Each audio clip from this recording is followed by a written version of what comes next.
या ना पुढे. नमस्कार.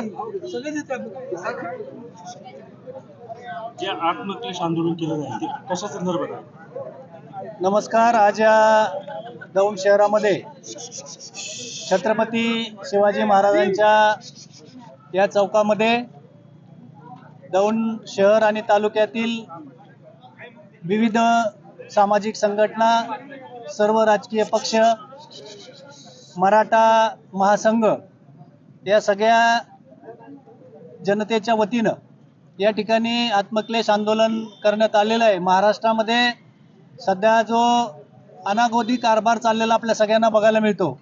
विशेषतः बीडमध्ये झालेली जी घटना आहे, संतोष देशमुखांची त्या ठिकाणी केलेली क्रूर हत्या असेल किंवा सूर्यवंशीवरती केलेला अन्याय असेल, छत्रपती शिवाजी महाराजांच्या बद्दलची वेगवेगळ्या व्यक्तींची वक्तव्य असतील, त्या सगळ्यांचा निषेध करण्याच्या निमित्तानं हे आत्मक्लेश आंदोलन या चौकामध्ये सगळ्या उपस्थित सहकारी मित्रांच्या वतीने होत आहे. आणि आम्ही आमची मागणी निवेदनाद्वारे त्या ठिकाणी तहसील कार्यालय असेल किंवा दौंड पोलीस स्टेशन असेल यांच्याकडे दिलेली आहे. माननीय अनिल तात्यांनी त्या सगळ्या मागण्या देखील या ठिकाणी वाचून दाखवलेल्या आहेत. त्याच्यामध्ये ज्या ज्या मागण्या केलेल्या आहेत, विशेषतः या ठिकाणी संतोष देशमुखांची हत्या करण्यामध्ये ज्या ज्या मंडळींचा समावेश आहे त्यांच्यावरती कठोर कारवाई झाली पाहिजे.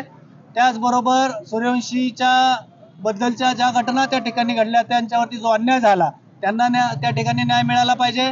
आणि छत्रपती शिवाजी महाराज जे आराध्य दैवत आहे आपल्या भारताचं, त्यांच्याबद्दलचे जे अबू आझमी असतील, कोरटकर असतील, आणखीन राहुल सोलापूरकर असतील, यांनी जी वक्तव्य केली त्यांच्यावरती देखील त्या ठिकाणी कठोर कारवाई झाली पाहिजे, जेणेकरून कुठल्याच महापुरुषाबद्दल अशी चुकीची वक्तव्य कुणी काढू नयेत.